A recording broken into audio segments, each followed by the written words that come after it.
I want you to put your hands together. There goes to the neighborhood. There goes to the neighborhood. And welcome him to the stage. Big round of applause. There goes to the neighborhood. All right. We are recording. Welcome back to the SmokeScreen podcast. I'm your host, Pickle Dick. I'm sorry. I don't know. I'm Chapstick Charlie. You are Chapstick Charlie. Yes, anyway, we are going to do a kind of a classic here today.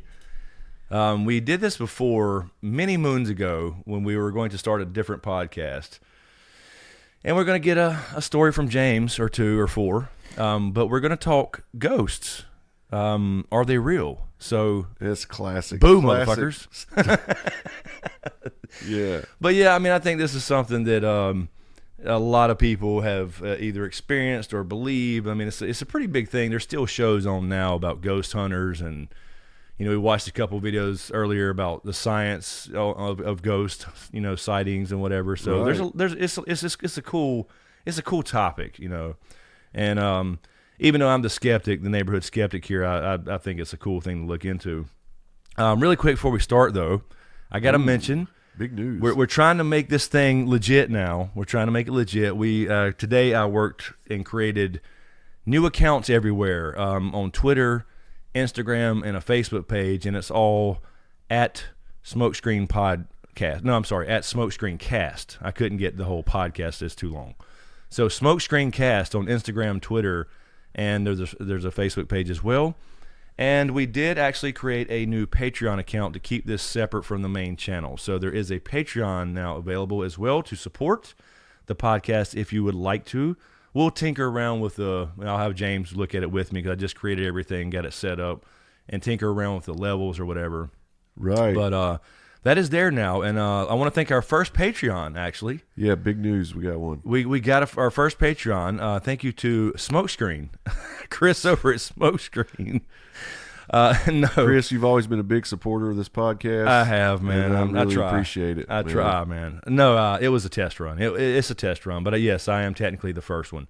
But yeah, no, I wouldn't seriously throw that out there because we've been talking about it a little bit because, you know, James has always been on the channel, but this is like the official. He's half and half on this podcast, so it was hard to keep up with two. You know what I mean? The only Patreon for the channel, right? And then separate all that out. So this is supporting 50/50 the podcast only. So that's now available.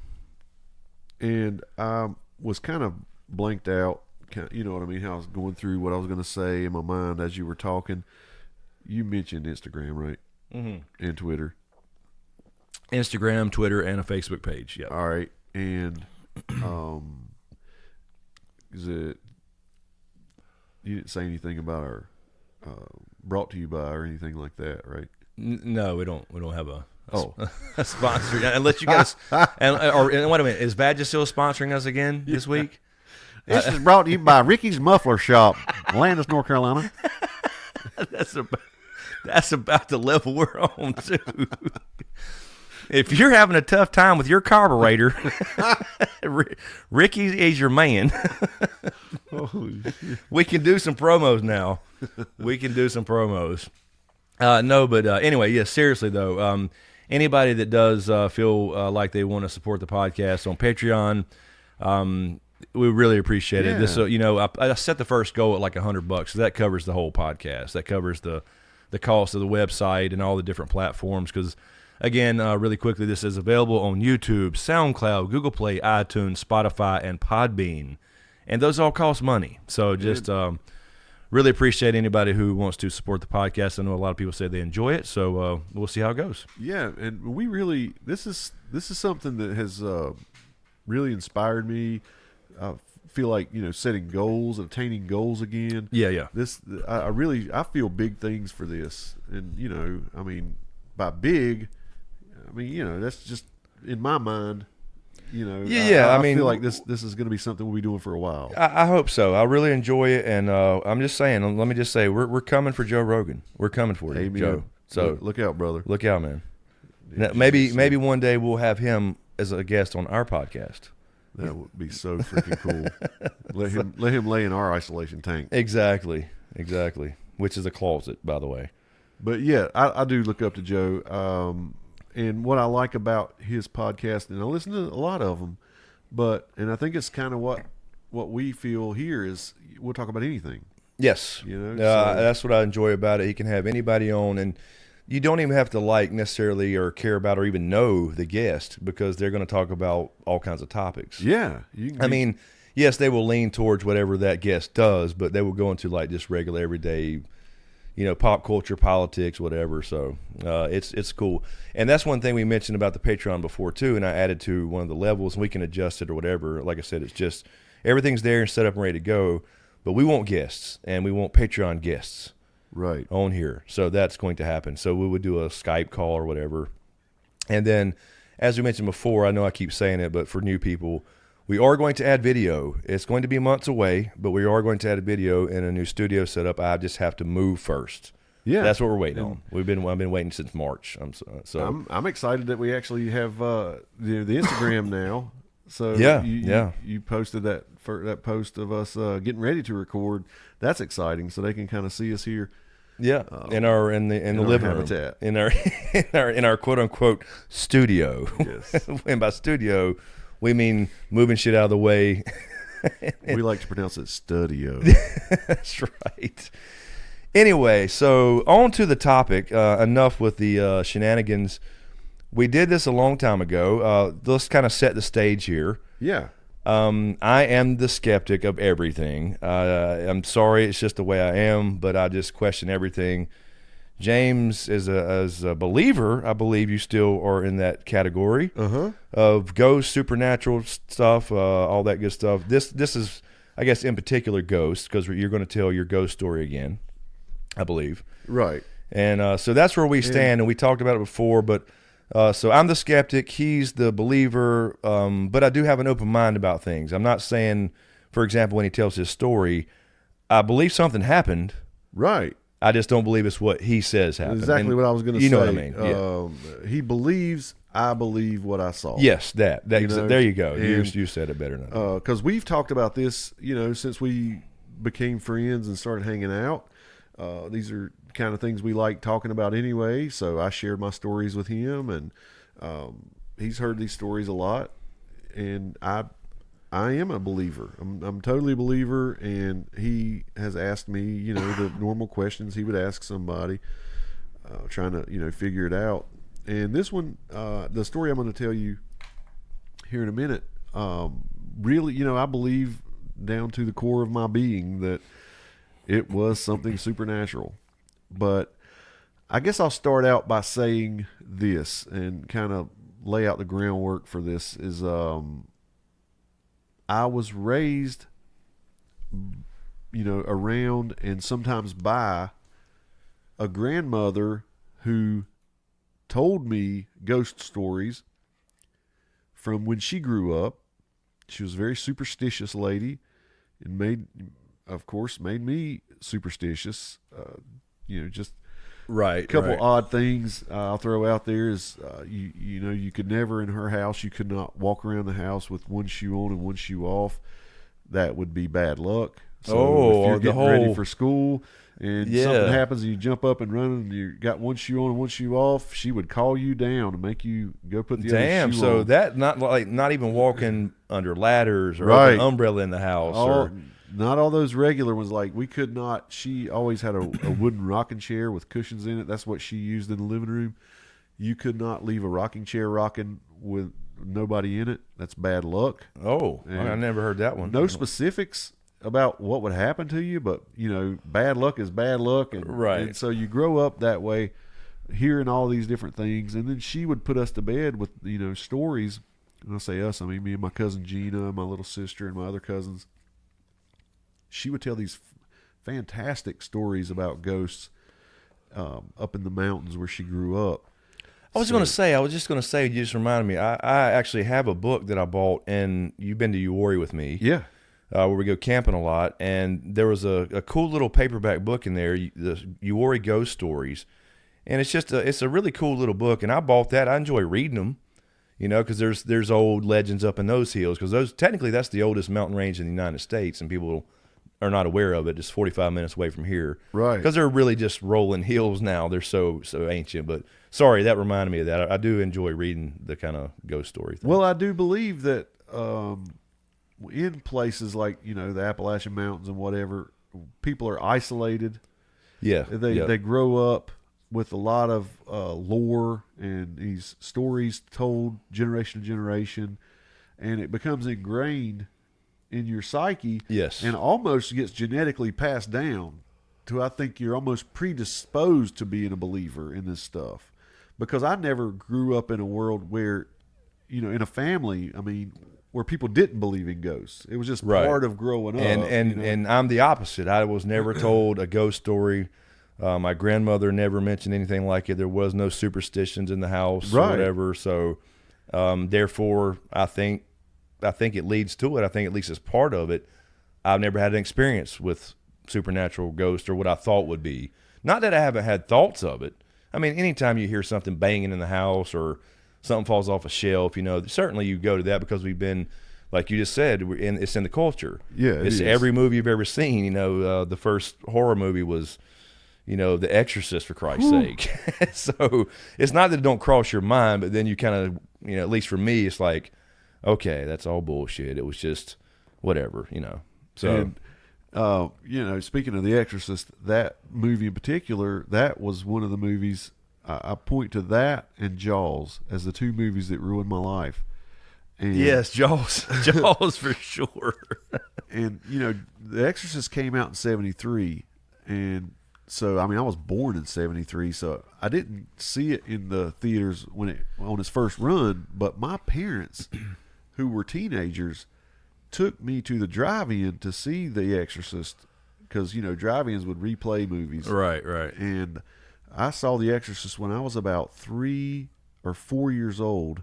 I remember starting out in the front seat with them, between them, climbing to the back seat when they realized this might be too much for me. Right. And telling me to lay down and go to sleep. And then me peeking over the back seat looking. And after seeing that at that young age, I remember so well many times as a child laying in my bed going, please don't let this bed start shaking. Yeah, please don't let this bed start bouncing around. If that chest of drawers flies in front of that door, you know, I'm just gonna die. And that right was here. me, you know, as a kid. The poltergeist got me. Yes. My mom will tell you that story, actually. Poltergeist got me. I was really, really young, and I remember we lived in some small apartment, and for, I think she told me, 2 months I tried to sneak in there and sleep in her bed. Yeah. When I was in second grade, I think it was, second or third. Yeah, dude. So, yeah, I mean, because every time you watch TV from now on, you saw snow on the TV. Every time. And it's still, to this day. That's funny you say that. To this day. I mean, anybody that got scarred I've never like said that out loud, but you're right. Every time after you see the poltergeist, it's like taking a shower after watching Psycho. Yes, it is. Every time after that, when you're in a shower, that crosses your mind. It does. Let me peek out here. I might have shampoo in my eye, but I'm gonna peek with one eye, you know, just to make sure coast is clear. So poltergeist does do that. Yes, the snow on the screen will. They're back. That's crazy you said that. Yeah. But yeah. So anyway, there was a meal house here in Kannapolis where I was raised in the very beginning. That was the first house. That was the one that was on my birth certificate. And the one bedroom in that house was haunted. Just one. Saying it now is crazy. But yeah, that room, we kept both doors shut because, you know, most meal houses you can walk in a circle through the rooms. Yeah. We kept both doors shut there. So if you ever went in there, it felt colder. And again, this is because you've been told it's haunted. And right. So the story goes, there's two stories about that room in particular. One, my Aunt Sissy was in there by herself in the bed reading a book. She looks up over the top of the book and sees a tall man standing in the room with her. My whole life I've pictured Abraham Lincoln because she said he was tall, skinny, with a top hat. Yeah, when you say that, that's what comes to mind. Yeah. That's exactly what came to mind. So she screamed, threw the book at him, and said he walked into the closet like without opening the door into the closet. Right. So phased through. Right. So everybody comes in there. My grandpa and grandma come in there and look in the closet. Nobody's in there, of course. So I grew up hearing that story. Well, then relatives were visiting from the mountains, and everybody was in bed. They heard something scratching at the door. They were sleeping in that room. Heard something scratching at the door. They go to the door, open it. Nobody's there, but the cat is weaving in and out, doing a figure 8 on somebody's legs who's not standing there. Oh, I got you. Right. Yeah, you know how cats will rub your legs, lean yeah. into you? They were leaning into something that was not there. So, as the story goes, again, I was really young. They packed up and went back to the mountains that night. They didn't feel safe. They ran to the mountains. They were so scared Right. where all the ghosts actually are. Ichabod Crane. You know, from all the dead miners and shit. But yeah, they sure did. So I heard those stories growing up. That set the tone for me. All I ever felt was a weird feeling in there. Never saw, heard anything in that house ever. Now, later in life, my aunt and uncle had this deal where they were given a house. All they had to do was move it, and they could have it. So my uncle paid the moving costs to get the thing jacked up. And is this the uncle I know? Yeah. You okay. Yeah. turned his cable on? Yeah. Well, you've done that for both my uncles. That's right. The one you jumped off the U-Haul. Yes. That where we killed ourselves moving that fucking bedroom suit. Yes. Oh, my God. Yes. I'll never, because I called that the spawn of Satan. That was the heaviest damn piece of furniture. Truth be known, that's why I had neck surgery. Right. I remember you said later that's when you hurt yourself. Yeah. That was insane. Anyway, that was what ruined me. That was that was definitely haunted. Agreed. Well, he paid to have the house jacked up and moved to the lot beside his current house. It sat there for a few years, and then he actually slid it over to the side and made a split-level house out of 2 houses. It was done perfectly, seamlessly. If you rode by there now, you would never know they weren't built at the same time. Right. And so anyway, once they connected those 2 houses, that new house was supposedly haunted. And that's where they moved all the bedrooms, was into the new place. Well, my grandmother... So the old one... Yeah. Like the old one where they actually did live became like bigger living room now. They knocked out walls and dining room. So it infected the new one. No, Chris. There was literally... When you walked from the old one into the new one, it's like it washed off of you. The creepy feeling as soon as you stepped through the doorway. It was really crazy how that worked. But as soon as you went the other way and stepped into the house, you could feel the creepiness come all over you. And again, that could be in your mind. I know that. Because you're told this. Like, you hear these adults telling these stories about an old man crying in the bathroom. Well, my grandmother fell on hard times, went through a divorce, and moved in with them. She worked second shift, so she would come home at night around midnight when everybody was in bed. She would, the next day when she would get up to see them, she'd say, "Thank y'all for leaving that bathroom light on for me last night so I could see to get my room." Right. And you know they're going to say, "We didn't leave the bathroom light on for you." Yes. So even up till my grandmother died, whenever she talked about that old man ghost, she would say he had a crush on her, you know, because he would do that, leave the light on for her. And I'm sorry, I just got Motel 6 in my head. We'll leave the light on for you. That's another sponsor, by the way. Yes, exactly. Motel 6. And so they had a pool put in, and to come in from the pool, you had to go into that new addition of the house. And I remember running from the back door through there to get into the living room of the old place, just because you'd start walking through there, but you would just always feel like somebody was right behind you, breathing down your neck. It was so creepy, man. And the laundry room was in there. When you go in there and start folding laundry, you would just get creeped out. I hated it. But again, never heard anything there. Never saw anything there. Fast forward till I'm old enough. I'm living on my own.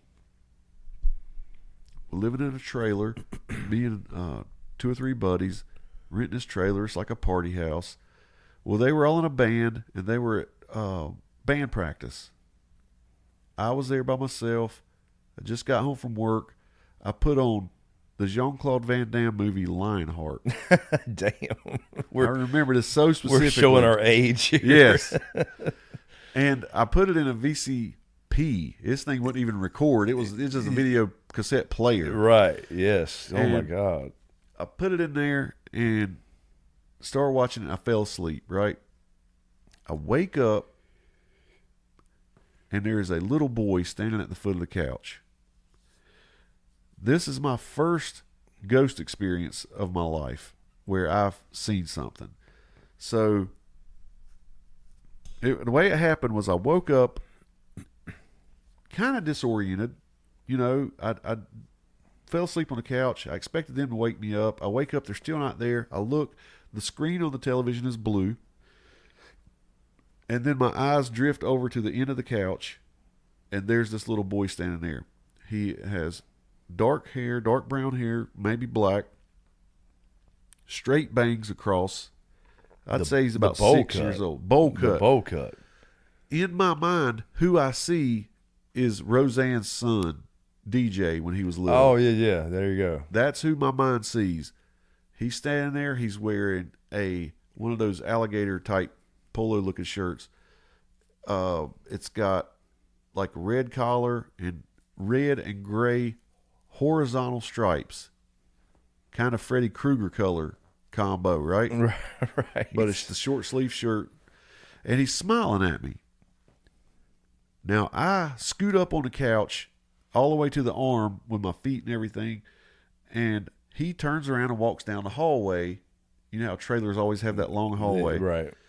And he went down the hallway towards where my bedroom was. Well, we had just moved in there. I had a brand new waterbed. I just got back from the North Carolina State Fair, took my money and bought a brand new waterbed. Right. Hadn't even set it up yet, and there's a ghost in my room.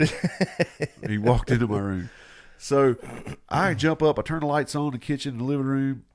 Call my mom. Mom, I just saw a ghost. It's a little boy. Told her exactly what I told you. She said, son, are you doing drugs again? Again. She said, I'm like, no, I'm not. I'm sober. She's like, what do you want me to do? Come down here and whoop a little 6-year-old boy ghost's ass for you? No sympathy, no compassion whatsoever. I was like, you're a lot of help, Mom. So I hung up. And my buddies came home. I was going to say, wait a minute. I don't know how long the time period was, but you didn't go back there and look, did you? Hell no. But I was frozen. I can't believe you stayed in the damn trailer. Yes. They came in, and I told them. So went in Brad's room, got his damn shotgun. And here we go, tiptoeing down that hallway with a shotgun. Thank God there wasn't a little boy stowing away in that house. He would have got his head blown off. Yeah. But we yanked open the closet doors and looked in there and everything. There's nothing. So from then on, we would be hanging out partying. Obviously, the waterbed was never assembled. Me and Travis, who were supposed to be sharing that room, slept in the living room on the floor every night. But in the evenings, damn brand new waterbed just laying there in a box. Yes. And in the evening when we'd be partying, sometimes on the weekends, somebody would bring it up. Say, James, tell that story about the little boy. So here I'd go telling a story, all dramatic and everything. And dude, I'm telling you, the closet door in the living room would open on its own. Odd shit would happen every time I would tell the story. We moved from that trailer to a house in Concord. We were all hanging out in there. I told the story. They had me tell the story again. There's nothing but candles burning. You know, everybody loved this little boy story. I'm telling you, it was awesome. For a few years, we talked about it every time we got together. So anyway, I tell the story. The stereo's not on or anything. A beer can falls off the stereo speaker and lands upright on the floor, and nobody's near it. It's like 4 the feet bottle trick from the near flipping the bottle trick. That's exactly right. It fell and landed straight up. But this one didn't have any liquid in it. It was an empty can. Right. You would think it would tumble and roll. No, it fell and landed straight up and down. Again, could that happen 1 in a million times, and we could try it 1,000,000 times? It would never happen again? Yes, I know that. But it increased the legend in all of our minds, right? So everybody would bring it up. Remember, he followed us to the other house, right, the little boy. So now he's still with you. Yeah. And so for years after that, I would be asked, is the little boy living in my house, wherever I was living at the time? He faded away from me because the story I'm getting ready to tell took its place. Right. Because that one, I honestly could say, when people heard me start that and say I just woke up, I know I lost the skeptics when I said that, right? Yeah.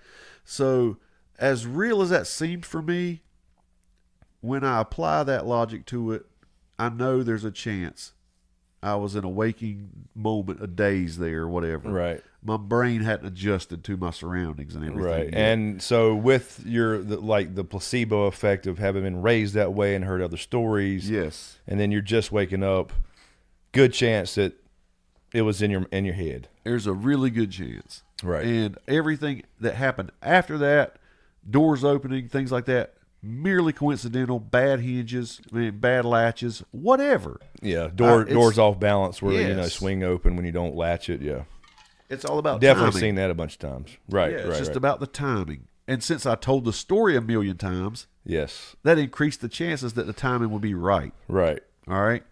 So the legend of DJ grew until he faded. Really did, because there were so many away. witnesses for the other stuff after that. Right. And I mean, people would get drunk and start cussing him. And I would get mad. I would be like, dude, don't get him back. You know? Right. Don't cause him. I don't want to see this little motherfucker again. I don't want to see him again. And they kept saying, we want to see him. We want to see him. You know, fuck, you show your face, you little punk, and all this stuff. I mean, we're just a bunch of knuckleheads, 19 years old, 18, right. 19.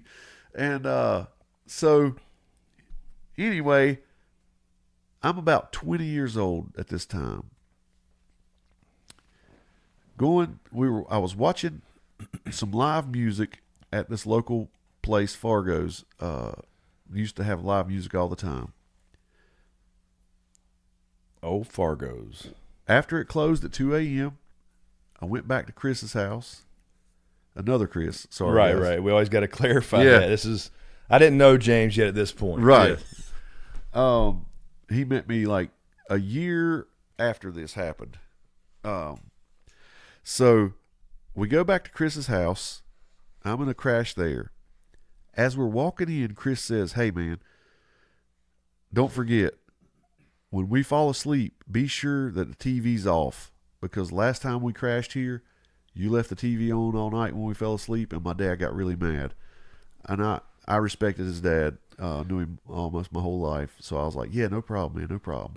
Right, yeah, that was something back in those days, man. You just did. People tried to save money, man. Yeah. Don't leave the Frigidaire open. Don't run in and out, letting the air out. Turn off the damn lights when you're the fan or whatever the hell it was. You heard it all the time. All the time. Yeah. And so, so that's a good way to say it. It's like, so when he said that, I didn't think his dad was an asshole. Right. I was like, yep, that's what my granny would say. Exactly. You know? Close the damn Frigidaire. Yeah. I heard that. You know how many times me and Chad heard that? Yeah, but they want you to have your mind made up when you open the refrigerator. They don't want you to hold it open and think about what you want. Exactly. Yeah. Yes. So here's the thing. We go in there, and Chris was way tired than I was, obviously, because he's on the couch. I'm on the love seat. We're watching TV. Next thing I know, he's gone. He's asleep. So I started getting a little tired and thinking, man, the love seat's uncomfortable. I can't. I'm too big to sleep here. So I turned the television off and laid down with a throw pillow on the floor right beside, parallel to the couch. So I'm on my stomach with my arms underneath my head on this throw pillow. It is now pitch black in the house. Could you cut the damn TV off? Yes, I did. So it's about 2:33 a.m. and I hear boom, boom, boom, boom, boom, stomping down the attic stairs.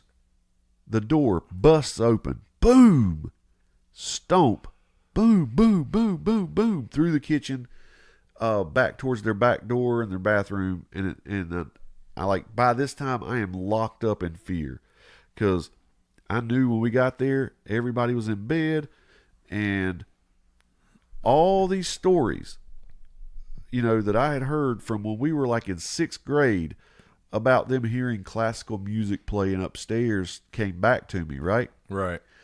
But he had told me a long time ago, because we would go up in his attic and listen to records, right? Well, sometimes he'd go down to use the bathroom, leave me up there. I'd get freaked out. Now, I'm about 12 years old at this time, and I'm saying, hey, dude, you used to tell me about hearing music and stuff up here, and y'all thought there might be a ghost or something. Oh, no. My mom got rid of the Ouija board we had, and we haven't heard it since. All right. We got rid of the Ouija board. Hadn't thought about this damn. But see, that's a fact. That's the truth. Even though it was a Parker Brothers, because I'd seen it. Right. That's what I've always thought was crazy about the Ouija board stuff that gets involved in ghost stories or seances. Yeah. You can buy at a fucking Kmart. Oh, it's made by Parker Brothers. Stacked there with Monopoly exactly. and Chutes and Ladders and everything. Right. A Ouija. Exactly. And so it's not like I walked into that door at 20 thinking about the house being haunted, right? So I'm laying there. But it damn sure came back to you when you heard something. It came back full force. So I'm laying there, heard it. It's probably 6 feet from my head is where that attic door opened up. Here's the kicker. Their attic door, it opened up into their kitchen. The attic door did not have a doorknob. It latched by pushing it in and taking a butcher knife, sliding the blade behind the door frame, and the handle of the butcher knife was what held the door closed. Right. This just makes it even better, the story. The butcher knife. Yeah. It makes it even better. Because it's the classic It wasn't like knife. a fucking spoon. It's the fucking Michael Myers butcher knife. 100% what Michael Myers would be proud to carry. Right. Is exactly what it was. And here's the so if you were in the closet, right, you couldn't get out. It would be like a clubhouse lock or something. Yes. It would just keep you locked in. And excuse me, so I'm thinking something just stomped down the attic. The door opened, with the knife in its way. The door busted open. They stomped through the kitchen. I jump up. I grab Chris and I start shaking him. I'm like, Chris, wake up. He's like, what? I said, dude, something just stomped down your attic and stomped through your kitchen. He said, oh, man, it's just our ghost. Go back to sleep. It's not going to hurt you. Now I'm on my knees looking down at my friend thinking, he just said it was a damn ghost. Don't worry about it. He's got to be asleep. I shook him so hard. It was like, look at me in the eyes, Chris, it's James, wake up, look at me in the eyes. He's like, what, dude, I'm awake. I said, something just stomped down your attic steps, stomped through your kitchen. He said, James, I'm awake. Listen, it's just our ghost. Go back to sleep. I promise it's not going to hurt you. So I said, screw that shit. I got on the couch with him. I am now holding his ankles. Because my head's at his feet and my feet are at his head. 69 and yes. We are on the couch in a 69 position. And, dude, I lay there in fear just clutching his damn ankles.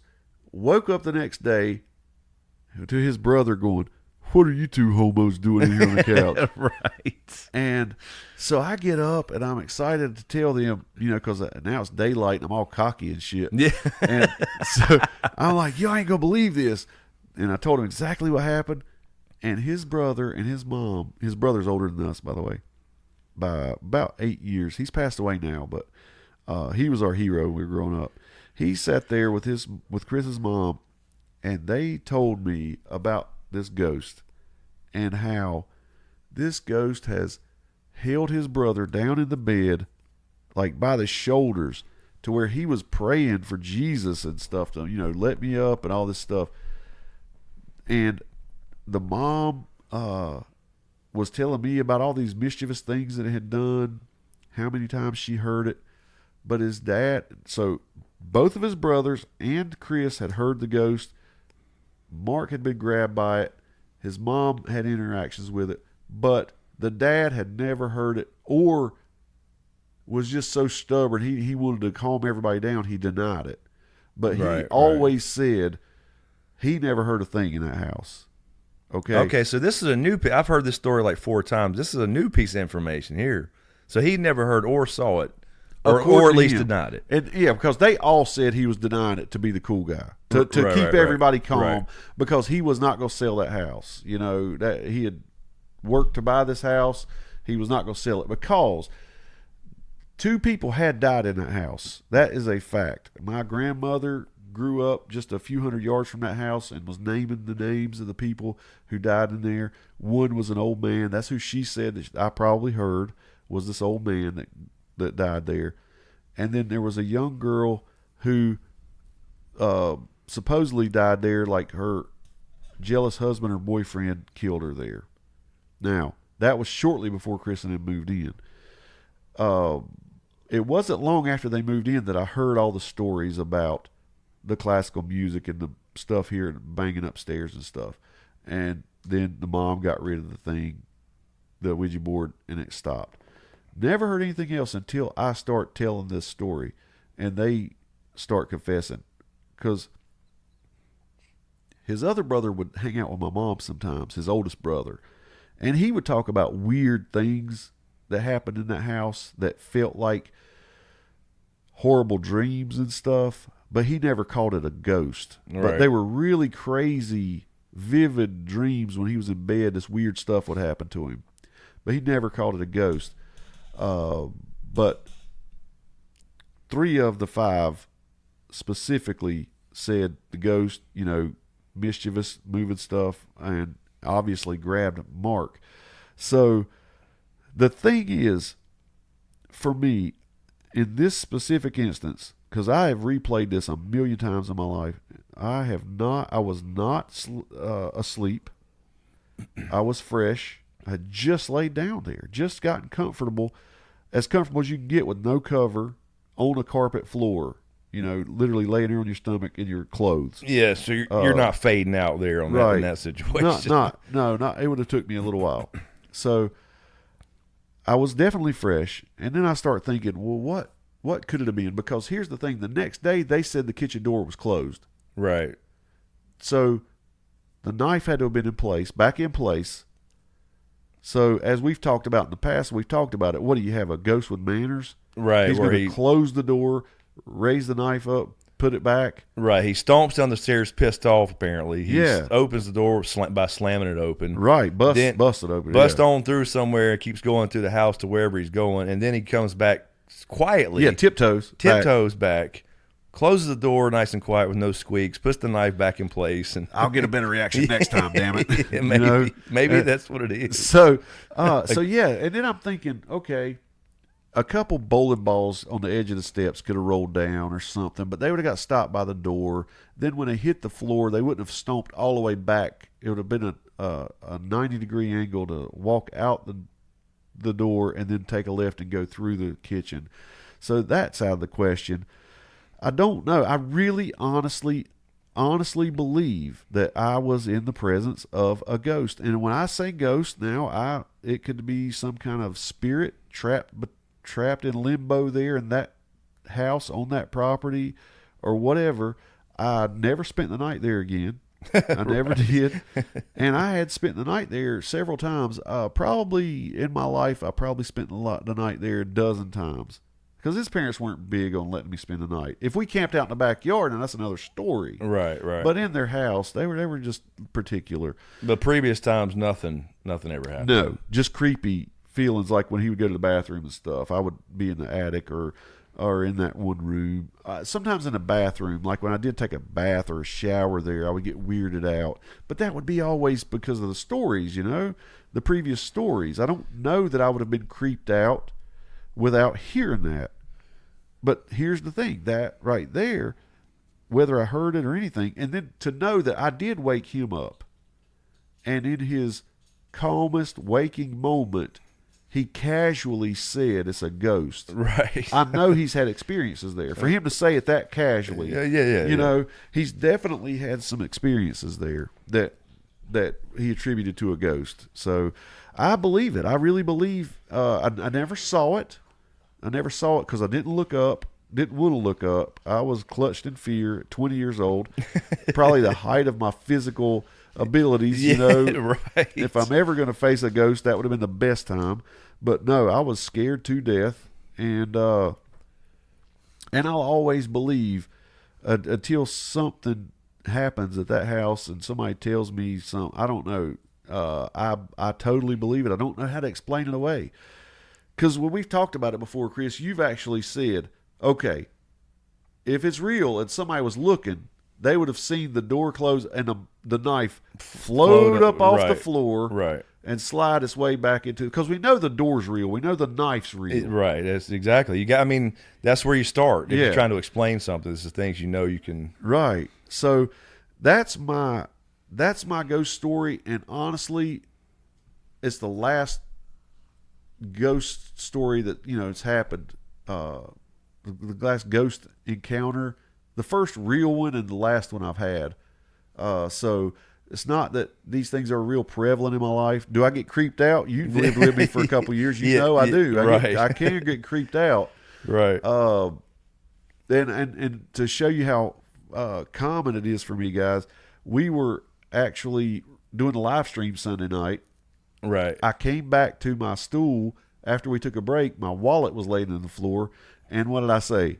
A ghost pickpocket. A ghost pickpocket, exactly. Yeah. So that's how quick my mind turns to ghosts. Yes. When something odd happens. It's like him looking at I just know from experience of watching TV and you looking at the ocean, it's shark. Exactly. It's Jaws fucked you up, man. I'm telling you. Yeah. People think, oh, look at those beautiful waves. I'm thinking, look what's hiding beneath them. Exactly. Yeah. Something's under there trying to eat you. But yeah, take the floor and you kind of. Well, because you've heard that story a bunch. I have. I've heard it a million times, but and you told it exactly the same way, except the father piece. I hadn't remembered that part at least about him being in the same house and not hearing anything, or at least denying it, or from whatever. But but that's what I always go to is things like, when you try to look into it from a logical standpoint or scientific or whatever, is why. Like it's almost like the previous story you had. You had the ghost in the house that you may or may not have seen, the little boy. So you had DJ the ghost, right? Yeah, DJ the ghost. But DJ followed you. But this case, in most cases, they seem to be bound to some place. Yeah, which is really odd to me. Yeah. The other thing is you never hear. If it happens, I'm sure it's rare, but you never hear ghost stories in daytimes. Like every ghost hunter show. They all go somewhere at night when everything's off. And I get that to a degree because you want to go when there's no trucks going by or whatever. So I understand that part of it, but you don't hear about ghost stories during the day. So what makes night a thing? Like you said in your thing, we talked about that there's something physical got moved if you're hearing it. There's something like, I even thought about the bowling ball thing you said. I was thinking in my head, it could have been something rolling down, dunk, dunk, dunk, dunk, the stairs or something. Yeah. Makes sense. It would bang against the door at the end. Yeah. But the door wouldn't open and be closed back. And those weird things is what don't make any sense for me. Not saying your story specifically either, but just any general story.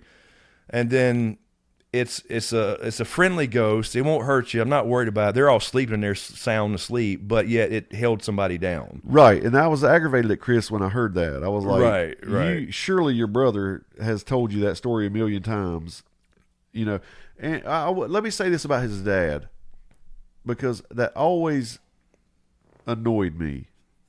But when you have kids, because they moved in there, Chris was in kindergarten. They started hearing stuff pretty quick after that. I would say that was kind of a fatherly protective mechanism. Even if he did hear something or notice something moved, I guess to keep, because his son had to live there. He was stuck living there, his little boy. Right. I guess to keep him feeling, safe in his own house, he would have to deny or not act scared in his own house. Yeah, as the leader of the house. I could definitely see that. But I would like to talk to him now. Yeah. I could definitely see that because I've been not in a ghost situation, but I've been in that situation as a father where you got to kind of be the strong one. You want to break down and cry or whatever, but you can't. So I get that the psychology. Act freaked out. You got to be the cool-headed one. Right. Yeah. So I get that to an extent. Or it could be like we were talking about at the very beginning. You were already preconditioned, and maybe Chris and them, I don't know their past or whatever. Agreed. Yep. But he wasn't. He wasn't. If it's almost like if you don't believe it, you won't experience it, which seems to be a pretty relevant thing. I think if you when you're doing this research, I think that could be like they. Yeah. Or they expose themselves to people that are believers. Now, how do they know? Right. So that's just always been my thing is all the weird, because I mean, obviously, ghosts go back thousands of years, and it usually it was a religious thing, and I think people, at least in the South still today, it's more of a religious thing. So that's why there's a belief in the first place, right? Of spirits. Because, like we were just watching that video, we had talked about that on that podcast before, I believe. Yeah. Where they supposedly this guy measured at the time of death, the body loses, 21 grams of weight, and they thought that was the soul or whatever. But then they explained it through science as, perspiration or whatever it was. And then they had compared it to dogs and measured dogs at the time of death, and they didn't lose any weight. Right.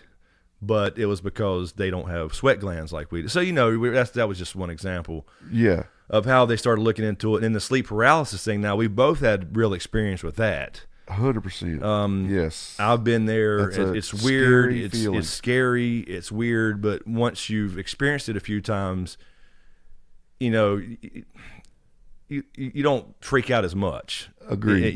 So you're not thinking supernatural is what I'm saying. Agreed. So I just think there's too many things to explain things, and then those weird, because I've been in those states, those weird half asleep. It's like that sleep paralysis is very similar. You're conscious, but you still can't move because your brain's still in that mode of lockdown, or being unconscious or whatever. So it's like in between. It's really weird and scary. I think there's just too many other things that explain that, but you can't explain everything. No, you can't. But you can't. There's no way. Things fall. Gravity works over time. Things get, vibrated over to the edge of stuff. All that kind of stuff you can that you're not aware of. It's moving so slightly, so minute. Yeah. It's like I was telling you when you were still here. You were sleeping in the back end of the house, and if it rained like it was doing earlier, or a little bit of wind, you're just hearing the rain back there, so you're probably not thinking of it. I'm in my room. And I hear scratching on the walls and ceiling. Right. But I know from experience that now if you were in there, you would be running through the door, clutching my ankles or something. It's a squatch. Exactly. But I know I know where that tree is, and I know how that tree rubs up against the siding when the wind blows pretty good. So so those type of things. And I've heard the house pop and creak and all that. I have a family member in a mill house right now. Speaking of mill houses, they claim they have a ghost. They've never seen anything. It's just always noises and stuff. And it's like there's just they're old houses.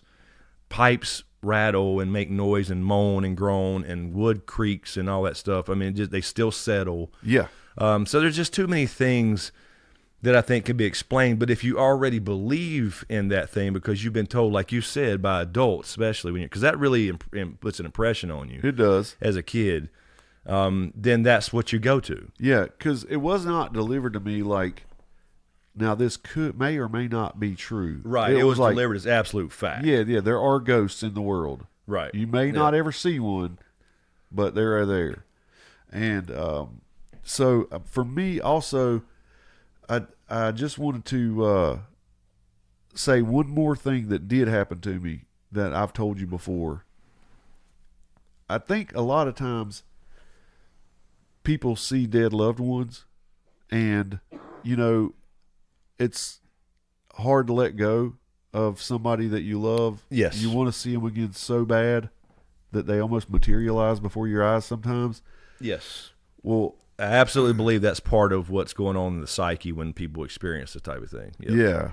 And so I was delivering pizza when I met you in that big white van one time, and out of the blue, I smelled my grandfather in the van with me. Now, when I say that, I just want to smell him. He had a unique smell. He wore denim coveralls, and he was always tinkering with motors and cars and working on things. So it was like you had this weird mixture of the denim, his sweat, motor oil, kerosene, all blended together that made this smell that was my grandpa when you hugged him. You know what I mean? Right. And it didn't stink. It was just his smell. And all of a sudden in my van, I smelled that. And there was like this calming came over me. I felt like he was there looking over me. And I didn't want to turn around because I didn't want the smell to go away because it was really peaceful. He had been dead at this time for maybe 4 years, 5 years. Loved him to death. He was a big part of my life. And so that, for me, it was a personal moment for me that I think maybe if you would have been riding in the van with me and smelled the same thing, or if I would have said, "Do you smell that?" You might not have smelled it. You know, it's a weird blend of fragrances or whatever. And so I left that going, my grandpa visited me. Right. You know what I mean? Right. Whereas somebody else, they might have smelled a smell, reminded them of their grandpa. They might have gone over their life and never felt anything like his spirit was there or anything. You know what I mean? Yeah. So my mind is geared that way. Yeah, and I was just going to say, speaking of that, that reminded me of my mom. My stepdad died early, and he had lost a leg before that, about a year before that. And, my mom was, was in that state, I believe, and she goes down to the beach where we went a lot, and she was out working. It was a little place at a campground. And where you stayed in your little RV or whatever, built on a deck, whatever, had a golf cart and drove down to the pier of the beach. I love those places. Yeah, loved it. Called Apache in Myrtle Beach, and she was out there working on. And this is what she told me. She was out there working on the lighthouse. She had one of those 5-foot lighthouses that it's like the night light or whatever. Yeah. She was trying to get the bulb back on or something, and she said, because Doug was my stepdad, and he was the fixer. He could fix anything, work on cars, everything. But she was trying to get this damn thing rewired or something. I can't remember exactly, but the light wasn't working. Did she have that lighthouse here? Yes, yeah. Yeah, I know the lighthouse. Well, another one. But like that. Yeah, exactly. Okay. And my aunt's got one in her yard still. Cool. Okay. Yeah. So it was like the Cape Hatteras lighthouse. Yeah. And it's got not a motion, but a light detector, so it cuts on at night automatically cool. when the sun goes down. Sorry to interrupt you, but I had that picture in my mind. All it was she was trying to fix it, and she couldn't get something working, and she said, "Damn it, Doug, I wish you were here to fix this." And she said the light came on. But the other thing was, at the same time, she said, or shortly thereafter, she saw a bird. I don't know what kind of bird. I'm assuming a seagull, but there were also regular birds in that area because it's kind of there's some trees around. It's not just beach. Standing there on one leg, and it sounds really. I see what you're saying. Really, really cool because she felt like that was Doug, watching over. Yes. Helped her fix the lighthouse or whatever. But when and at the time I didn't say anything. I wasn't thinking anything about it as far as ghost versus reality versus ghost or science versus, you know what I'm saying? I wasn't in that mindset. But later on, when you think about it, it's like, how many times if you went and looked at the beach right now would you see a seagull standing on one leg or some kind of bird? They do all the time, right? So it's just one of those things where again, it sounds really cool. Like, that would be a good experience. And but when you think about it, it's like, was it just coincidence? I mean, I don't know. I can never prove either way. I'm not trying to. It was just one of those things that reminded me, like you said, of the smell. Yeah. To other people, that bird wouldn't have meant a damn thing. Exactly right. And of course, working on lights. I mean, and right when shorts you can say flip that, on any time. Yeah, of course, it could be coincidental. Like the beer can thing I was talking about earlier. Right. It could be very coincidental, but right when something's said, yes, then it happens, and that's what makes it an actual experience. And the person condition almost wants it to be. Yes, absolutely. That makes a big difference too. And I'll tell you another thing really quick too, as far as the story. Not that I haven't had any personal experience, but that's kind of the point of this story. Was after my grandparents died, me and my cousin Chad, who grew up like a brother with me. Some of you guys have seen him on the channel in the past. We lived together in my grandparents' old house for probably 3 years or so. I guess. I remember coming over there playing Risk. Yeah, it was before I moved in. It was the house I lived in before I bought this one. And we had actually thought about that. Like, would that be a thing? Because something got brought up one day, down the road after we decided to move in, and Chad had actually thought about it or something like, well, would Mama and Papa still be here in some way? Right. But throughout that time, that 2 or 3 years, we never seen or heard anything. We never saw anything weird. We never heard noises, other than like we knew the regular, creaking of an old mill house, but nothing happened whatsoever. Right. Well, because Chad's like me, very analytical and whatever, and doesn't believe in he's, skeptical and everything. But when I left and his now wife moved in, came in from out of state, she was already, like you're saying, brought up to hearing those stories. I'm gone for years at that point, a couple of years, and they're still there for years after I'd leave. Then all of a sudden, they start seeing, well, I don't know about Chad, but she started seeing and hearing things, and saw my grandma apparently, and heard things happen or things. I don't know exactly all the individual things. I know one specific one. She said she was going up in the attic and saw her in some way. I don't know exactly, right? How she would describe it, but that just shows you again. It goes back to what we're talking about. We never experienced anything with our own grandparents' house. But then she comes over there and goes in there, and they hear something. All of a sudden, there's ghost stories every week. Right. You know what I mean? Did they wait till I moved out? That's what I mean. Did they wait till I moved out? Did they just want to talk to Chad? Yeah. I don't know. What about this? I don't know what that means. If there's an afterlife, okay, let's say there's a quote unquote heaven, like we've been told. Yeah, yeah. Where when you go there, you see all your deceased relatives and stuff, right? You get to hang out with them again. What if, when you pass away, you go, you see your grandma, you're like, oh, it's so good to see you, and she scolds you and says, I tried so hard to contact you, but you kept thinking it was the house settling, and this book just happened to slide to the edge of the bookshelf and fall off. That was me. You just were so close-minded.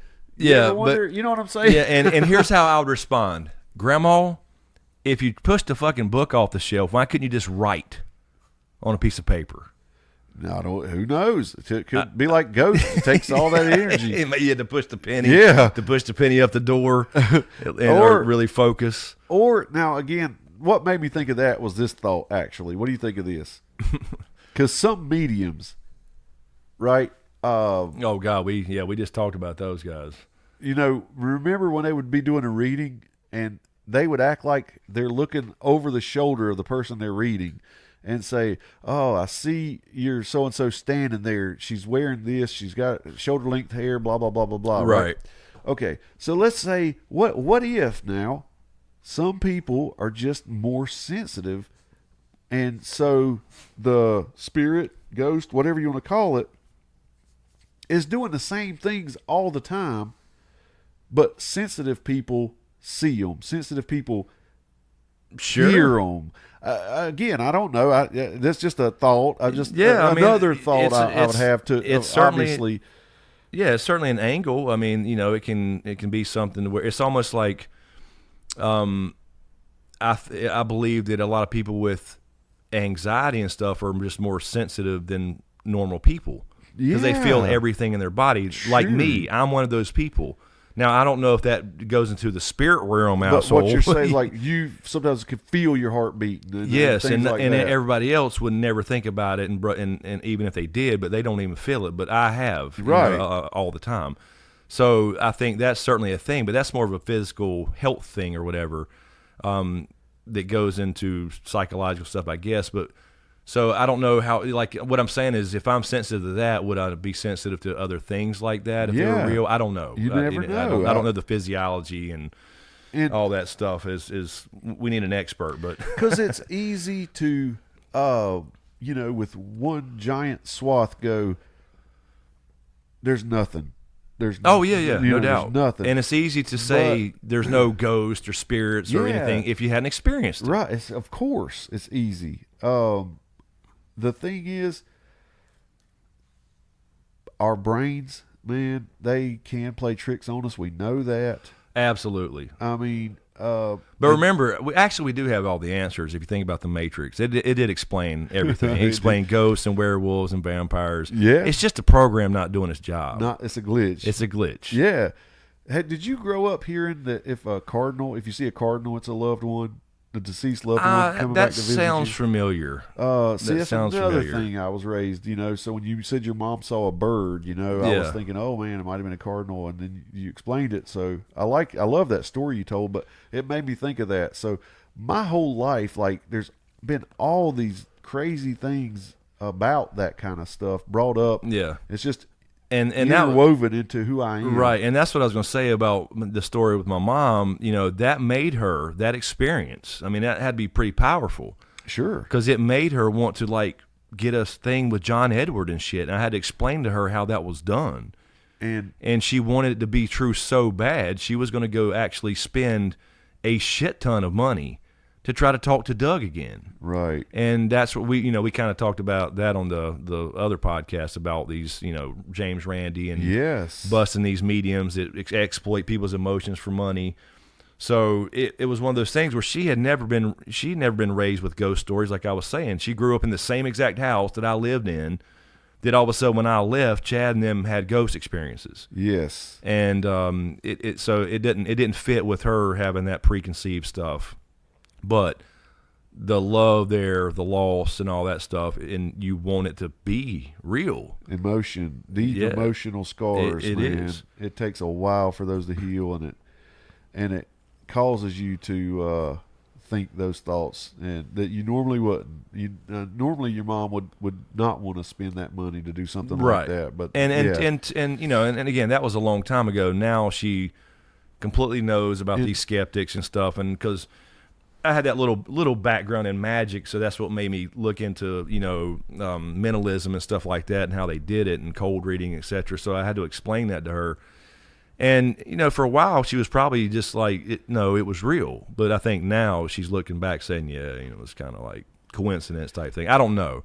I haven't spoken to her about that particular story in a long time, but she did get off the medium thing. Right, and that's a shame too, because if by chance that because I'm skeptical when it comes to mediums, but if by chance there are real people who are sensitive to things like that, it sucks that so many have been caught. Yeah. It's like anything. If there's one bad apple, the rest of them are labeled too, or whatever. If that is a thing. Yep. I don't personally believe that to be a thing, but some people may. I did want to bring something up. I'm surprised you didn't.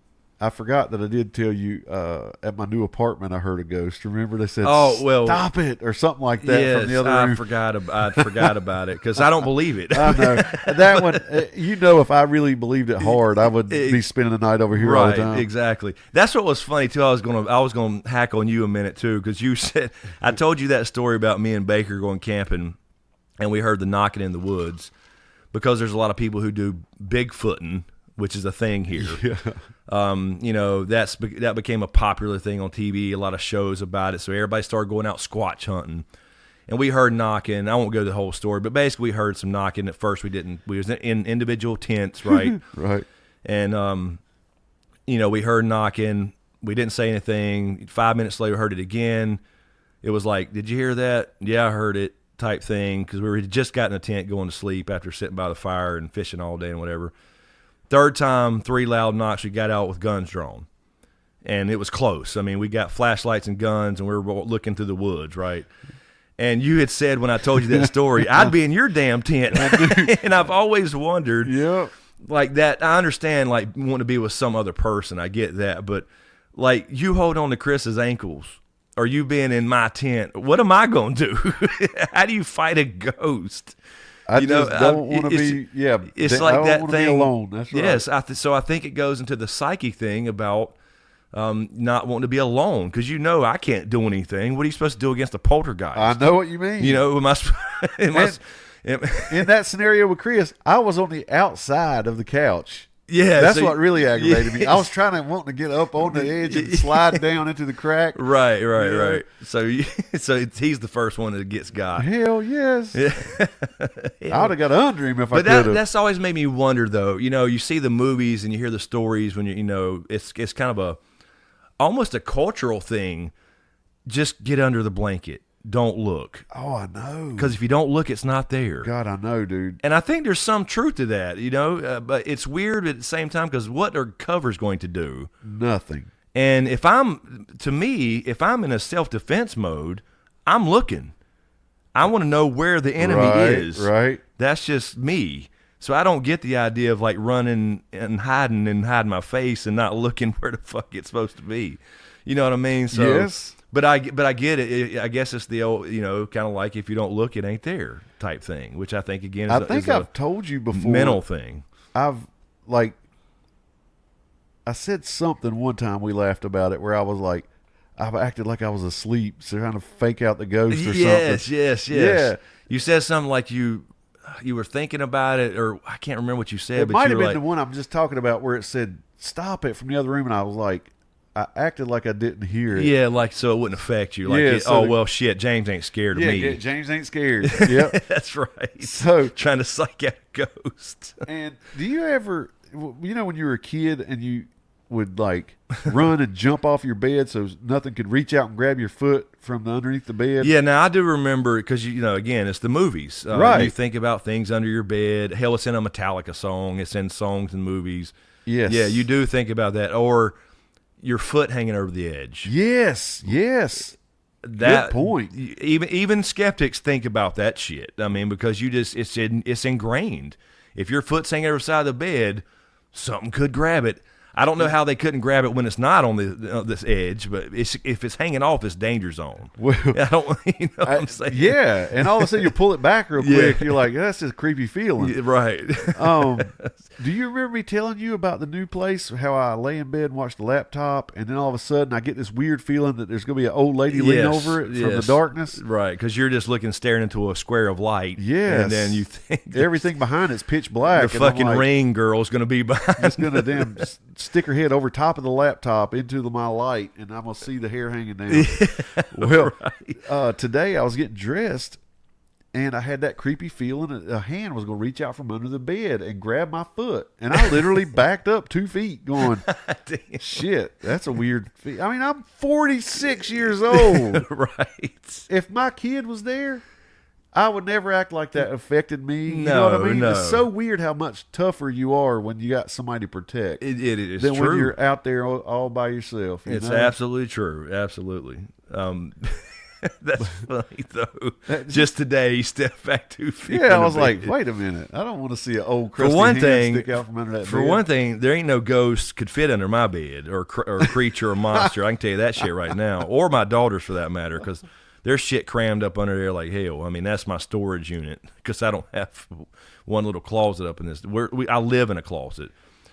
Well, but I gotta say, I guess that's what I was going to say. That just reminded me. I'm sorry to interrupt. But, no, you're good. Because I know somebody would say, well, they're metaphysical. It doesn't matter. Well, it does.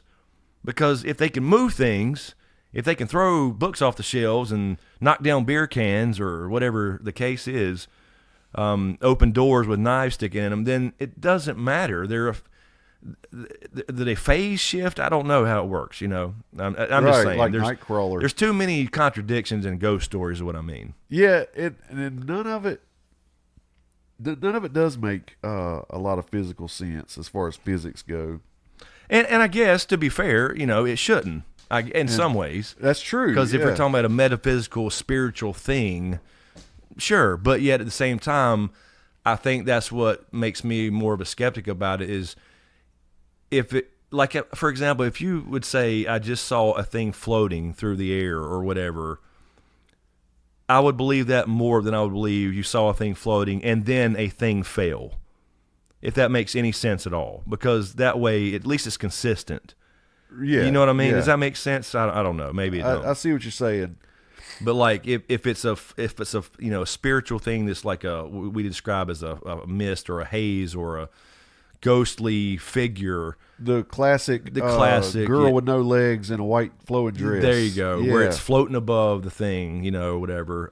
But yet it decides to randomly throw a book at you or something. Yeah. Now, I'll say this. Last time we discussed this, we talked about things getting imprinted on antique furniture or an old doll like Annabelle, the movies. I have always worried about that. And that, again, that's part of growing up like I grew up. When I go to an antique store or something, right, I sometimes worry about what am I bringing back into my house. Am I bringing something that's attached to something? Yeah. And so it's a crazy way to live. I mean, it really is. I get it. But I know just from watching documentaries, watching stories, I'm not alone. A lot of people think the same way. And I would like to trace it back to its origins. Yeah, and that's what I was saying before. It makes sense in thinking that way because every ghost story has some kind of old thing to it. It seems to be. Yeah. There's never a ghost in a brand new house, is there? There's never a ghost attached to some object that's brand new, manufactured in 2019. Right. It's always some ancient thing or whatever, I guess. But what about the guy that died next door to me, a couple years ago? Well, it's been a few more years than that now, but like, I know what you're saying. Yeah. She never experienced anything after that, and the neighbors since then haven't either. It always seems to be these old classic houses or antiques, the classic, haunted house look. I bet people wouldn't sleep with the Freddy Krueger model I have in their room. I'm sure there are people who wouldn't. Because it's literally a model about a guy who can kill you in your sleep. Yeah. But yet I have it in my room right beside my bed. And I bet there's people that would be like, nope, can't do it. Yeah, I'm looking at it right now. And see, that's probably why my CPAP host tried to strangle me while I was living here. That's right. It might be. Other than my dreams, I never felt anything here. You could be gone camping or whatever. I could be here alone for a weekend. I never felt freaked out here. Never got any kind of weird feeling here. And that is odd for me. But if I heard that a new house was haunted, again, I would go back to the poltergeist thing, like, it was built on an Indian burial ground, or let's say a watch, manufactured in 2019. Somebody found out it was haunted. Where do you think my mind would go? Or you know what I'm saying? Anything, any object that was made, I would be like, maybe the guy who was making it on the assembly line had a heart attack and died. Right, or somebody killed him while he was wearing it. Imprinted, into it somehow. Yeah, and that's a big thing, too, as far as just the science piece of it, because that goes into a lot of the ghost hunter stuff and all that, people trying to prove it. And I'm fine with that. I mean, I want to see it, It's like UFOs. I want to see an alien. Yes. But the imprint thing, and that, because that's a big thing about whether it's a house or an object or whatever, like you were saying, there's just nothing science. It's like chi. As a martial arts guy who looked into everything from the time I was a kid up until a few years ago, chi, use your chi and you can do this or you can do that or you can get hit here and not feel pain. Bullshit. There's just no such thing as chi. Scientifically, there's never been proven. So it's almost the same thing. There's no random energy floating that gets attached to something with a consciousness, is what I'm saying. Yes, There's energy. Yes, you know what I mean. Yeah. But like it has to have a conscience, and that's the difference to me. And for me, I've always thought, and it could be Hollywood, it could, stories or whatever, that you're more than likely going to get a haunting or you're going to get a ghost stuck somewhere if somebody dies before they should have, if that makes sense. Well, like traumatic. Or, very traumatic, violent. There was a lot of spiritual energy happening right then, fighting for their life kind of thing. I don't know. Or again, they're kind of just lost in limbo because they slipped on a melting ice cube in their kitchen, fell and, died in their kitchen at 25, and they were supposed to have this long life with a million grandkids and stuff. I don't know. I think weird shit like that. But no, I think about that too when we were talking about these kind of subjects, and it's like you would think, because you would think, at least for religious people, that this would be a no-no. But yet most religious people are the ones who believe this type of stuff. Because if you're saying that somebody is trapped in between worlds at death, then why is their God not, saving the day there? No, and, you know what I mean? And it contradicts a lot of things. Because a lot of people think as soon as you die, your spirit's gone to wherever it's going to go, up or down. That's right. And so there, if you're in between, because it's like the old, I think, is it Catholicism? If you kill yourself, you're in limbo. One of them, I believe. So there are things like that, but somebody like you said, that's a good person, not a hardcore sinner. Everybody's a sinner, of course, in religion, but you know what I mean. Destined to go to heaven, the traditional heaven, and gets hit by a bus, or like you said, slips in the kitchen and hits their head on the corner of the thing and dies, whatever. And they're stuck. Why are they being punished? Yeah, it's like, I don't know. It's really weird to explain the thought process behind that. It's kind of like everybody has a predetermined path and an expiration date, kind of. Right. And if you screw up somehow and mess that up, you have to wait until that expiration date. Yeah, and it's like the movie Ghost, which was a great movie, by the way. His whole thing was that he had to say something to Demi Moore before he walked to the light. Yeah, he had to expose the guys who killed him. Right. That was his job. So that he had a purpose. That was a great movie. It really was. So he had to expose the guy, and that's why he was left as a ghost. Yeah. In the first place. Yeah. And once he exposed him, all that shit, then he said goodbye, walked to the light, and he went up to upstairs, I guess. And the other guy that he encountered on the subway that taught him how to do this stuff. Yeah. It's like he was pissed because he was stuck there. And he was walking through there slapping papers out of people's hands and stuff. It was like, he was tired of being stuck there. Yeah, so he didn't find his purpose. Right. I guess it was. And so that's a cool thing to delve into right there too. I don't know. I told my stories, and as everybody can tell by this deep into the podcast, I totally do believe, as you can also tell by listening to the podcast, I'm kind of trying to figure out why I believe. Yeah. I think that's good. I was going to say that actually because a lot of people would just tell that story and be like, "That's it. It's real, 100%, no doubt about it. There's just ghosts." But at least you're saying, I know it could be this, or it could be that, or I was almost influenced and conditioned. So that's a skeptical mind. That's actually a skeptical mind. So and I'm trying to also remain open to the fact that I don't know everything. Science don't explain everything now, or but they're working towards it, of course. Yeah. So there's things you just can't explain, but I don't know the details, but of every particular incidents. But and this seems to be one of those phenomenon that when you hear people tell the story, they're more level-headed, normal people tell that they've seen ghosts than, say, UFOs. And I know there are some very believable UFO people or alien people who have seen them. And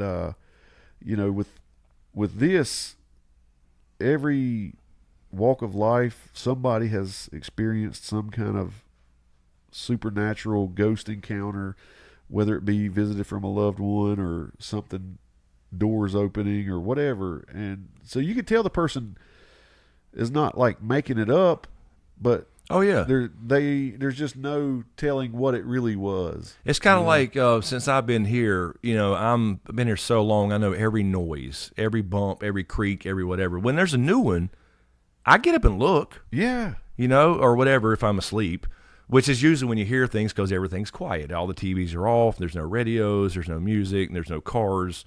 So that's when it happens. Is why I was going back to the dark thing. Because that's when you hear things that still happen all day long, but you have TVs blasting and music and cars going by or whatever, and or headphones on, editing all day or whatever it is. So those things are still happening, but you just hear them once you cut off everything. Yeah, and I've never understood how you can sit at your computer with your back facing the door with your headphones on all day. I could never, ever. Yeah. My chair, I'd have that room organized where you're facing the door. Facing the door, right? Yeah. And I don't know. I was just going to also say this, because of the way my mind works, you'll never see me messing with a Ouija board, sitting in on a seance or anything like that, because I am afraid of repercussions. What could happen? Because if it's real, I don't want to play with that. Yeah, no, I agree with that. I mean, even as a skeptic who don't believe it, I don't want to open any weird gateways if there is something. Still, if there is, yeah. Because I mean, yeah. So I agree with that. I mean, now I would go to one of these, haunted things to. Like people go on these haunted things now, and they take we were talking about that really quick, and I guess we got to get out of here shortly, but they take these EMF readings, which to me don't mean a damn thing. Right. But for some reason in ghost lore, it just became proof. Right. Like, oh, I got a reading. The light blipped. That means something's here. I really quick. Never understood that either. Yeah, I don't get that. But I mean, I would do stuff like that. But yeah, I wouldn't get into any. I mean, try to like purposely get into a seance or some bullshit unless I'm trying to bust somebody. I will say real quick too. My buddy who owns quite a few pawn shops down south. He asked me. He was going on a week-long vacation. So he sent me his webcams where he can watch over the stores for me to watch for a week. Oh yeah. And there was so he sent me a private website where I could see all the cameras, and you would see in those rooms orbs floating around all over the place. Now of course it's dust, but because you can see it come in and out of focus, but when it's in the right position, I mean it looks creepy. I'll guarantee you. But you know what that is. I mean, and so there's when that's the weird other thing too about ghost stories is there's so many different crazy forms. So they come up with there's orbs and there's ghosts and there's spirits and there's poltergeists, and they do different kind of things. Like, how many different kinds do you need to explain things? The poltergeists are the ones that are feisty and they throw shit, but a spirit's calm and won't fuck with you. You know what I mean? So there's just different categories. I do know what you mean. I will say also I've looked at a bunch. I'm bad about watching videos that scare me. Yeah, you are horrible about and it. So you watch shark videos all day long and won't put your toe in the water, and you watch ghost stories. Last night I was listening to this. It had my butthole drawn up. It was the pucker factor was 10. 911 call. This is not ghost, but just to show how I torture myself. This young guy was at his house alone, and people broke in, and he was in his closet whispering to the 911 dispatcher. Right. And so on the screen it was saying, it's been 7 minutes since 911 was called. No sirens in the background. No barking canines. This guy is alone in his closet. Oh, this is the text coming up on the video. Got you. Yeah. And he was going, he was describing, they were asking him questions like, what cars should we expect to see in the driveway when we come up, and he was telling them, and I'm like, stop asking him questions. He's trying to hide, he's he's being quiet. This young guy had a gun, and he shot and killed the guy. He came in, tried to come into his closet, and he shot and killed him, and the other guy ran. But that thing was so intense, dude, and I can't help it. I won't turn away from him. Right. I was so freaked out. But there's one YouTube video that I recommend anybody watch who wants to see a ghost video that I totally believe. a real ghost video. I was going to say, YouTube. every one I've ever seen has been debunked. Right. I've never seen a real one. This one might jar your memory. It's a hotel where people call the front desk complaining about noise in the room next door. Yes, I know which one. And they send the maintenance man, and you can see him through the surveillance camera. Right. He goes to the door, and you can hear screaming coming through the door. And so he's scared to go in there. When he goes in, like, all the lights are on, the carpet is ripped up to shreds, all the beds are flipped up. You don't get to see this, but this is what the video tells you. Right. And the bathroom water's on, the sink and bathtub are on wide open. Nobody's in the room. But as he enters, you see a figure like drift out into the hallway from out of that room.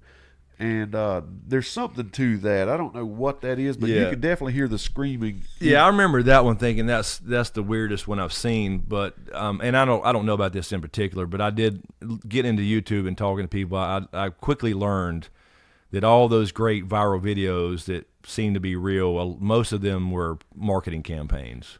With the dishes flying and the cabinets flying. Yep. I hated it when I heard that. Because when I first saw them, I was like, oh my God, this guy caught ghosts on. Yeah, we were talking about, I got a buddy who's a big YouTuber. You've heard him before on the old podcast, but he's the one that educated me about viral videos and how he has to purchase them to talk about them or do commentary over them. And he said he was in the same boat where he was so disappointed when he first learned that all these things were fake. They're all faked, made up, like produced things to go viral, because you follow the money and it ends up being a marketing campaign for something or used in some way to grow something. So video, I'm so skeptical of now. Yeah, because when we were talking to him, that one where the guy jumps into the water with a GoPro attached to him. Yes. And as soon as he jumps in, you see a great white. Yes. And he kind of waves it off and everything. It looks so real. Yes. There's a guy getting, chased by a bear on a bicycle? Bear on a bicycle through the woods. It looks so real. It does. And then he hits a stump and hops off his bike, but the bear stops. Yes. Like he couldn't smell him. Dude. And, that was fake. I mean, everything. So it's disappointing, when you find out that kind of shit. So I don't trust YouTube, because I know the video you're talking about, and it's pretty freaky. It is. But it goes back to the same thing, the contradiction. There's a floating thing coming out the door, but it just tore up the room and, physically. Well, here's the thing, and we're just hearing that it did, because Exactly. it doesn't show the video go in there and show you all this stuff. But how many surveillance videos have sound? Or I can't remember the video that well. Is the sound where you hear the screaming, is that coming through his walkie-talkie? I think it was the walkie-talkie, because he's radioing the front talking, desk. You can hear the screaming in the background. background. Because I think it's just that was a really freaky one. And but there's one more where some ladies in a break room and chairs are sliding and stuff. I remember that one. Those two right there seem to stand out to me. But and there was another one at a school with lockers coming open and the doors being open and stuff at night. And that was proven to be. Yeah. They showed that was set up. So forgot all about that. Yeah, one. you can't. It's so hard to research and find anything that you find you can even believe is legit anymore, because it can be all set up. If you guys, if you guys have any, share them in the comments. Yeah. Because remember the one Val shared with me, and I sat in here and watched it, but it was all in Spanish. Yeah. The house. Yeah, haunted house. Yes. That was in another country, and that was so scary. But I couldn't understand them, but I could kind of tell what was going on. Yeah, and then I saw the follow-ups to that and how they did it and stuff. And somebody, because you'll have a lot of people going in and showing exactly how they set all the shit to fly out the cabinets or whatever, and so it's that's what sucks. If there's anything real out there, that's what makes it hard to prove. Like you said, because there may be something going on. But you got all these people hoaxing. It's almost like Bigfoot, Because that's the one thing we do know for sure. If, in fact, because like I said, when I told my story, we know the door's real, we know the knife's real. Yeah. That can be caught on camera. Right. Exactly. They can't hide if that. something happened in that house when you were there, if what you think happened with the door flying open, him stomping through the rest of the house, turning down the hall or whatever you said, that door was shut again and a knife went back into the thing to jam it. And at least, if there was a camera set up, I would see the door bust open, the knife fly, land on the ground, slide across the floor. May not see the ghost. But later, I would also see the door slowly shut and the knife come back up and go in there. So somebody someday, if this shit's real, will catch it on video. Yeah, right. I mean, because it has to happen that way. Otherwise, you're talking about other dimensional shit, which is actually a theory. Oh gosh. We won't get into that here, but there's, that's almost like the Matrix shit, string theory or interdimensionals or multiverse, and those ghost experiences are something to do with, universes bumping. There's all kinds of crazy stuff that really could explain it in a scientific way. Agreed. So that's why my mind remains open to the fact that there's something going on, but it's just not what people think's going on. That's my final stance. Yeah, I like that. That's a good place to end it. Because I've always thought that could be the case. Yeah, because I'm not going to sit here and call everybody crazy. I'm not going to call you crazy for thinking you saw a ghost, or because there's too many. So something's happening, but I just think at some point it can be explained by science. Well, that video we watched said 45% of people believe. Yep. Yeah, 45%. That's a big population. And a lot, and I think that'll probably over time drop, like Superstition has, and things like that. So anyway, I guess we'll leave it there. That was good. That was good discussion. I enjoyed it. I did too. But yeah, we'll let us know in the comments on YouTube. If you're listening to this on another platform like iTunes or Google Play or Podbean, whatever, be sure to subscribe on YouTube and help us out there. If you don't mind, give us a like and subscribe. And also on these other platforms, give us a rating. Please do. It really help us out. And let us know in the comments. So we're asking you to go to YouTube because I read the comments there every day. Yes. So let us know ghost experiences, or if you're skeptical, or if you thought you had an experience but then you explained it later. Any of that stuff, it'd be cool. We love to hear about it. And we'd love to hear about it. So let us know. Again, as I mentioned, available everywhere. Give us a rating, subscribe on YouTube, and think about joining our Patreon. We're going to have these episodes up early for Patreon access as well. So it'll be up early, a day before the public at least, if not longer. And then there'll be some other stuff we'll throw in there. I think we got shirts coming soon. Sweet Daddy. So we're trying to get legit here. And one day we're going to add video, damn it. We're just waiting. I'm just waiting and waiting and waiting. Damn it. I'm putting good juju on it. It's going to happen. Trust me. I hope so. I pray to the ghost. Help out. Jesus Christ. Anyway, all right. I hope your house doesn't get built in a burial I ground. know, please. Look, I will say that. If that was the thing, I would not disturb that. That is just out of respect.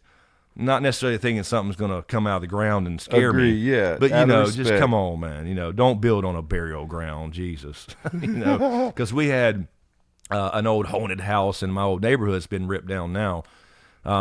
People thought they saw lights and stuff, but there were lights up there because they still have power on. And it was like one light that the power company had put up there, and because we snuck in there. Oh, yes. So everybody was like, at night, the lights come on. Like, yeah, they do. Because it was just a light, just a regular light pole. That's still creepy, though. But behind that was some old graves near the lake. And, it was just creepy seeing them because they were so old looking, Yes. So, you get a little bit of that anyway as a kid. It's definitely in the pop culture. This is a cultural phenomenon, obviously.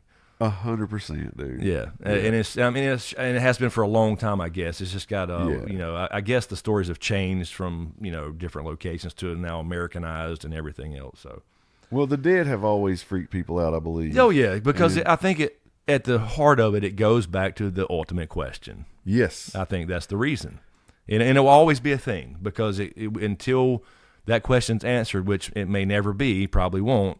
Why are we here? And what happens after death? That's at the root of this, somewhere in the psyche. That just reminded me, and I won't take much time, but you ever look through old people's photo albums? Oh yeah, and they always seem to have like pictures of loved ones in a casket. Yes, and it's like, dude, I would never whip out my camera at a funeral and take a picture of the person in the casket. But that's something that all my old relatives used to do. Of course, you used to hear about them bringing their coffin into the house for a few days, and people come visit, and that's all different now. But I don't know why I thought of that. But every old photo album you look at, there'll be dead people laying in there. And that used to freak me out when I was a kid. Yeah, I don't get it. And all those old photos look creepy anyway. They do. That's another thing. People see, they think they can capture a ghost with a camera. Like, what do you mean? How you capture them with a camera, not with your own eye? I don't know. The camera captures what we see. Yeah, we see the blur. There's all, and that's been shown so many times how you can fuck with cameras, and make effects, and by accident. I'm not even saying on purpose. But anyway, let us know what you think.